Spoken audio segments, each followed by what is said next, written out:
तो नमस्कार दोस्तों, फरी एक बार स्वागत है आपनो लोक जागृति चैनल नी अंदर। तो दोस्तों, आजना वीडियो नी अंदर हवामान खबर, विविध खेडूत समाचार तेमज देश अने दुनियाना विविध समाचार विषे माहिती आपवामां आवी छे। तो वीडियो पसंद आवे तो वीडियो ने लाइक करी चैनल ने सब्सक्राइब जरूरथी करी लेजो। तो दोस्तों, पहली खबर की बात करिए तो अंबालाल पटेल की વધુ એક આગાહી। અંબાલાલ પટેલ દ્વારા નવી એક આગાહી કરવામાં આવી છે। 17 થી 24 જુલાઈ ગુજરાતમાં વરસાદ પડી શકે છે। દક્ષિણથી લઈને ઉત્તર ગુજરાત સુધી મેઘરાજા ધમાકેદાર બેટિંગ કરશે। હવામાન નિષ્ણાત અંબાલાલ પટેલે રાજ્યમાં વરસાદને લઈને મોટી આગાહી કરવામાં આવી છે। તેમજ રાજ્યમાં 8 થી 11 જુલાઈ દરમિયાન વરસાદની મોટી આગાહી કરાઈ છે મિત્રો। તેમજ દક્ષિણ ગુજરાત, સૌરાષ્ટ્ર અને મધ્ય ગુજરાતમાં મોટે વરસાદની સંભાવના રહેશે મિત્રો। तो दोस्तों, ત્યારબાદના સમાચાર જોઈએ તો અમદાવાદમાં રોગચાળો વકર્યો। ચોમાસાની શરૂઆત થતાં જ અમદાવાદમાં મોટો રોગચાળો વકર્યો છે, જેમાં પાણીજન્ય રોગચાળામાં વધારો થયો છે। ત્યારે ઝાડા, ઉલટી, ટાઇફોઇડ, કમળો અને કોલેરાના કેસોમાં વધારો થયો છે। જુલાઈ મહિનાના એક સપ્તાહમાં પાણીજન્ય રોગોના સૌથી વધુ કેસો નોંધાયા છે, જેમાં ઝાડા ઉલટીના 291 અને કમળાના 71 કેસ નોંધાયા છે। તેમજ ટાઇફોઇડના 158 અને કોલેરાના 6 કેસ નોંધાયા છે। ઉપરાંત સાદા મેલેરિયાના 6 અને ડેન્ગ્યુના 18 કેસ નોંધાયા છે મિત્રો। तो दोस्तों, ત્યારબાદના સમાચાર જોઈએ તો 18મા હપ્તાને લઈને મોટો અપડેટ।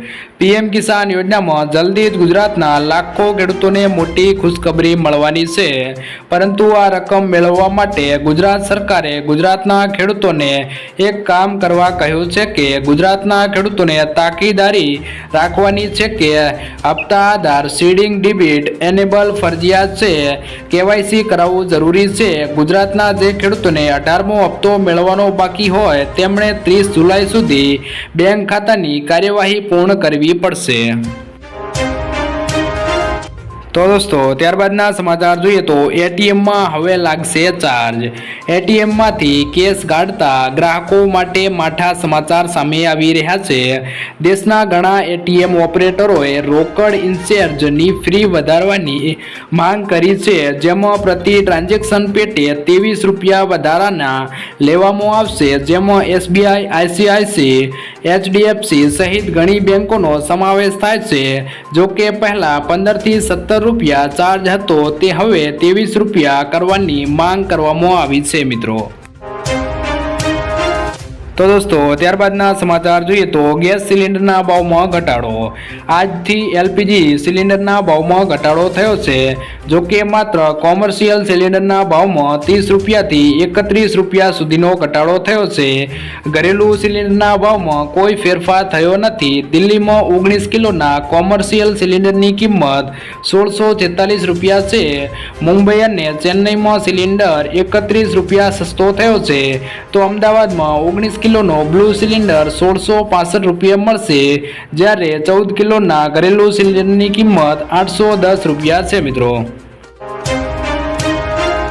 तो दोस्तों, ત્યારબાદના સમાચાર જોઈએ તો શું બજેટમાં દેવું માફ થશે?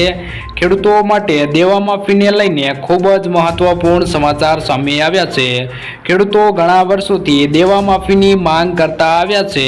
તો 2022માં ગુજરાતમાં વિધાનસભાની ચૂંટણી હતી, ત્યારે ખેડૂતોને એવી આશા હતી કે ચૂંટણી પહેલા દેવા માફીને લઈ કોઈ સમાચાર આવી શકે છે, પણ ત્યારે કોઈ જાહેરાત થઈ નથી। ત્યારબાદ ખેડૂતોને એવી આશા હતી કે 2024માં લોકસભા ચૂંટણી પહેલા ખેડૂતોને ખુશ ખબર મળી શકે છે, પરંતુ ખેડૂતોના દેવા માફી અંગે કોઈ જાહેરાત કરવામાં આવી નથી। તેથી ખેડૂતોની આશાઓ ઉપર પાણી ફર્યું છે। માત્ર કોંગ્રેસ સરકારે જ એવું જણાવ્યું છે કે જો તેની સરકાર બને તો મોદી સરકારે જે ઉદ્યોગપતિઓની લોન માફ કરી છે તે રકમ ખેડૂતોની લોન માફ કરવામાં વાપરશે। તો દોસ્તો ત્યારબાદના સમાચાર જોઈએ તો ખેડૂતો માટે ખુશ ખબર. ગુજરાત સરકાર ખેડૂતોની આવક વધારવા અને ખેતીને વધુ નફાકારક બનાવવા સતત કામ કરી રહી છે. આ માટે સરકાર અલગ અલગ યોજનાઓ ચલાવે છે, જેનો લાભ ખેડૂતો ઘરે બેઠા ઓનલાઈન ખેડૂત પોર્ટલ પરથી મેળવી શકે છે. સૌરાષ્ટ્રના ખેડૂતો હવે પરંપરાગત ખેતીની સાથે સાથે આંબા, ચીકુ, પપૈયા, જામફળ અને નાળિયેર જેવી બાગાયતી પાકો તરફ વળ્યા છે. આ ઉપરાંત ઇઝરાયેલી ખારેક જેવા વિદેશી ફળોની ખેતી પણ સફળતાપૂર્વક થઈ રહી છે. ભાવનગર, અમરેલી, જૂનાગઢ અને પોરબંદર જેવા જિલ્લાના ખેડૂતો ખારેકની ખેતીથી સારી કમાણી કરી રહ્યા છે. સરકાર ખેડૂતોને બાગાયતી પાકોની ખેતી માટે પ્રોત્સાહિત કરવા વિવિધ પ્રકારની સબસિડી આપે છે. ખારેક સહિત બધા જ બાગાયતી પાકો માટે સબસિડી મળે છે, જેનાથી ખેડૂતોને ખર્ચ ઘટે છે અને નફો વધે છે. સરકાર દ્વારા તાજેતરમાં ઓર્ગેનિક રીતે બાગાયતી ખેતી કરતા ખેડૂતોને 20,000 રૂપિયાની સહાય ચૂકવવાનું નક્કી કર્યું છે મિત્રો. તો દોસ્તો ત્યારબાદના સમાચાર જોઈએ તો રેશન કાર્ડ ધારકો માટે મોટી જાહેરાત. તમને જણાવી દઈએ કે મફત રાશન યોજના સરકારની મહત્વાકાંક્ષી યોજનામાંથી એક છે, પરંતુ યોજનામાં છેતરપિંડી પ્રકાશમાં આવી રહી છે. ઘણા લોકો એવા છે કે જેઓ કરદાતા હોવા છતાં મફત રાશન યોજનાનો લાભ લઈ રહ્યા છે. ઉપરાંત ઘણા લોકો ફોર વ્હીલરમાં કારમાં બેહીને મફત રાશન લેવા જાય છે. હવે આવા લોકોને ઓળખ કરવાનું કામ કરવામાં આવી રહ્યું છે. વિભાગીય માહિતી અનુસાર આવા તમામ કાર્ડ રદ કરવામાં આવશે, જે ખરેખર યોજના માટે પાત્ર નથી. કહેવામાં આવી રહ્યું છે કે અયોગ્ય રેશન કાર્ડ ધારકોને તહેસીલમાં જઈને રેશન કાર્ડ સરેન્ડર કરવું જ પડશે. જોકે હજુ સુધી કોઈ સત્તાવાર જાહેરાત કરવામાં આવી નથી.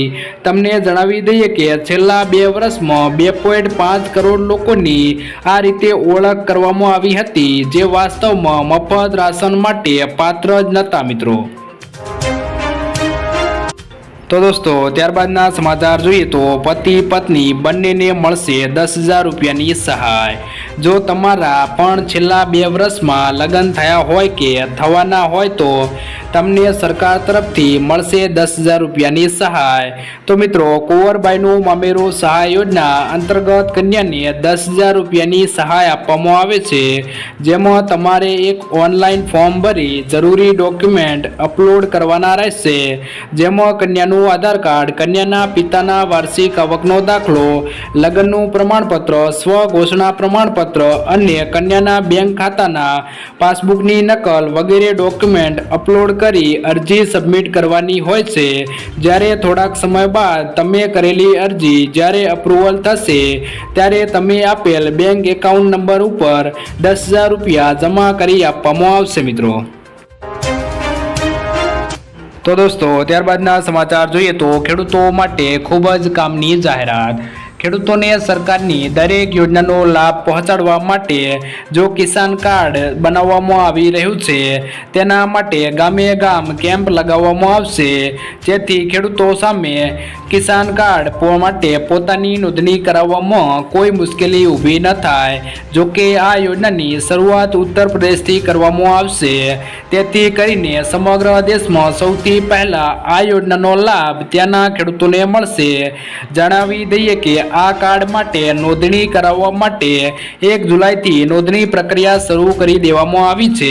જે અધિકારીઓ કાર્ડ માટે ખેડૂતોની નોંધણી કરાવશે, તેઓ ખેડૂતોને તેમના પિતાનું નામ, ખાતા નંબર, આધાર નંબર, મોબાઈલ નંબર વગેરે જેવી વિગતો માંગશે. તેમજ છેલ્લા 2 સિઝનમાં વાવવામાં આવેલ પાકોની માહિતી પણ મેળવવામાં આવશે મિત્રો. તો દોસ્તો આજના વિડીયોની અંદર આટલું જ.